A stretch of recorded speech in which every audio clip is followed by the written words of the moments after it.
From VOA Learning English, this is Science in the News in Special English. I'm Faith Lapidus. And I'm Shirley Griffith. This week, we tell about Everglades National Park in the American state of Florida.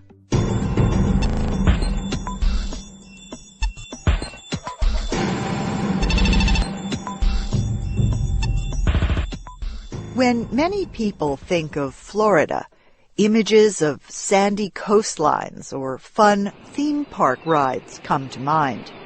Yet, about an hour south of Miami lies a natural wilderness different from anywhere else in the United States. Everglades National Park is the largest subtropical wilderness in the country. The park is home to several rare and endangered species.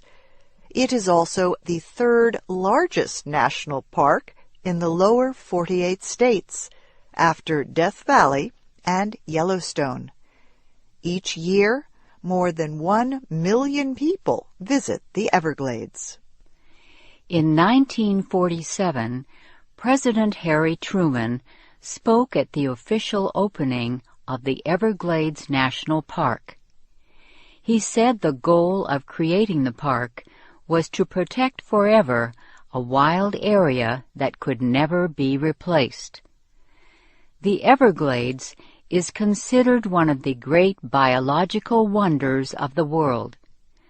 The expansive wetlands stretch across more than 600,000 hectares.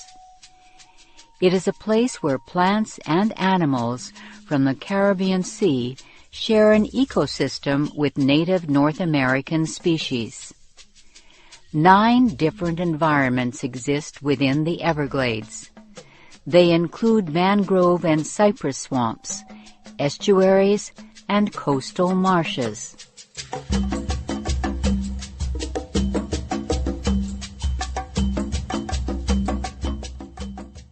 In the 1940s, Marjorie Stoneman Douglas wrote a book called The Everglades, River of Grass. She described the area as the liquid heart of Florida. Unlike most other national parks, Everglades National Park was created to protect an ecosystem from damage. The Everglades is home to about 15 species that federal officials say are threatened and endangered. They include the Florida panther, the American crocodile, and the West Indian manatee.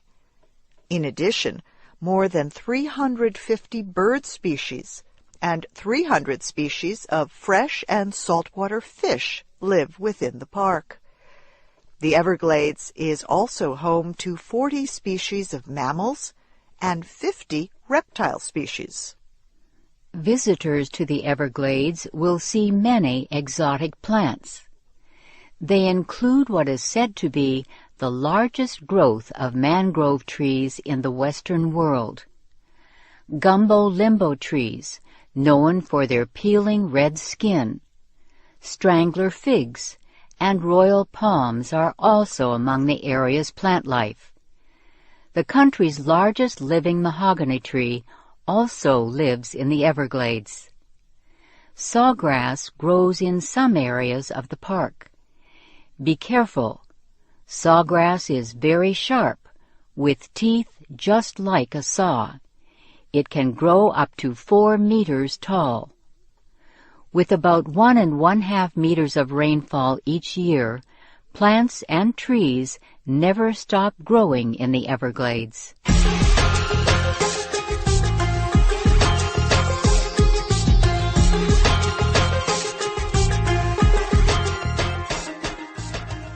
The dry winter season is the favorite of most visitors, when insects like mosquitoes are less of a problem. The rainy season lasts from June to November. There are many ways to explore the Everglades. Visitors can see alligators while hiking the Anhinga Trail. The Everglades is one of the only places on Earth where freshwater alligators and saltwater crocodiles live in the same area. Visitors using canoes or airboats are likely to see large groups of wading birds, like the wood stork or the great blue heron. It is even possible to see flamingos in the Everglades. Some visitors might enjoy riding bicycles through Shark Valley. Others may want to move slowly through shallow waters where they can see insects and wildlife up close. Park guides also lead visitors on tram rides. Experts say changes to the Everglades are threatening several different kinds of wildlife. They say the threats are a result of actions the United States government began more than 50 years ago, and settlers began even earlier.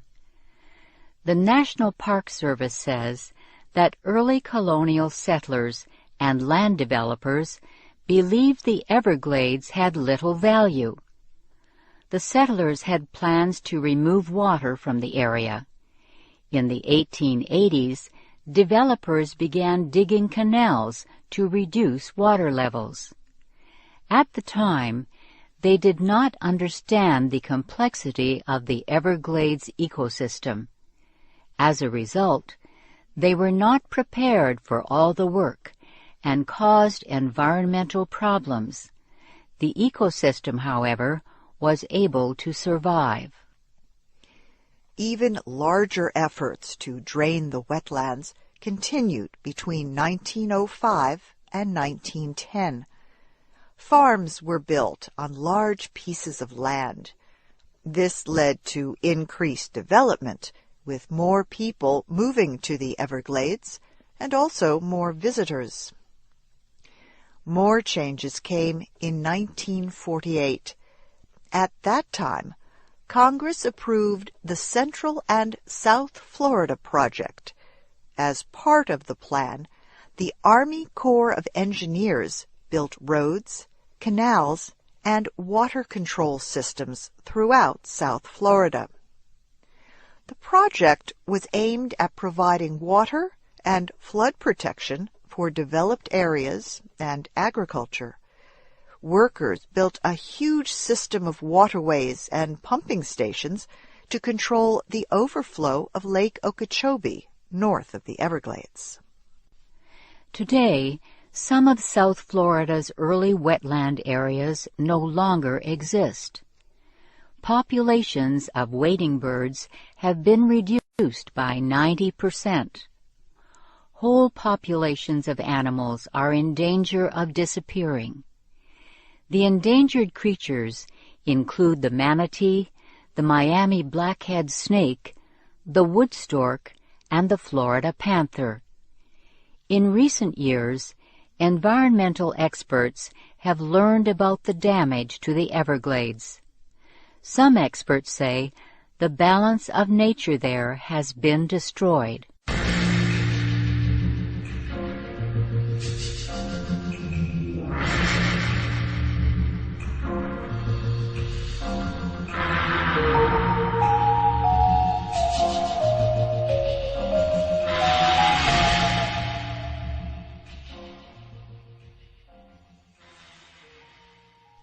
Years ago, Congress approved a plan to restore and improve the Everglades.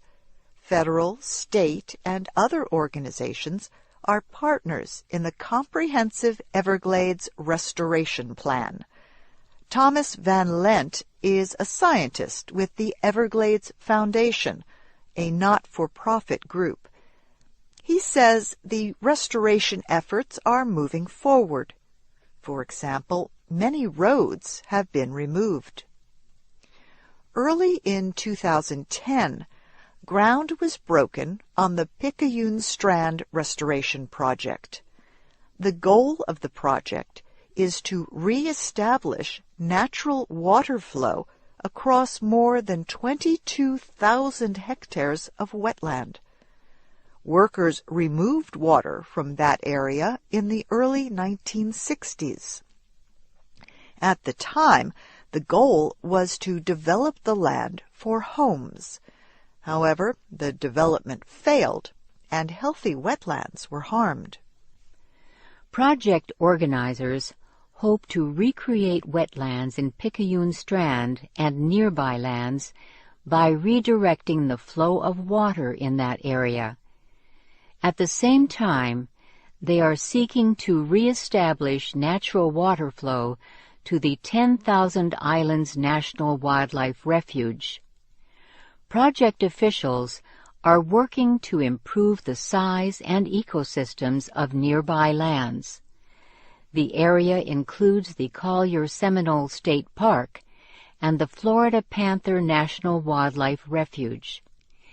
If the goals are met, the project should help threatened and endangered animals. For example, the population of one big cat has been falling in recent years. Panthers once existed in much greater numbers, but too much hunting, loss of panther homelands, and vehicle strikes have reduced their population. Wildlife experts are working to increase the number of panthers and other animals at risk. Scientists also want to remove Burmese pythons from the Everglades. Pythons have no natural enemies in the area. No one knows how many of these huge snakes live in and around the Everglades. Burmese pythons are native to Southeast Asia. Python owners apparently left their unwanted snakes in the Everglades years ago. Scientist Thomas Van Lent says pythons have been found along the sides of roads, as if thrown there from vehicles. Some of the creatures are big enough to eat bobcats and small deer. Mr. Van Lent says it is very difficult to find pythons in the Everglades, and hunting them has not proved very effective. Other animals and people usually find the snakes when they step on them by accident, he adds. Other methods, like trapping, also have not solved the problem. The future of the wild, beautiful, and sometimes threatening Everglades is not clear. However, efforts to protect the area are continuing, so people from all over the world may continue visiting this biological treasure.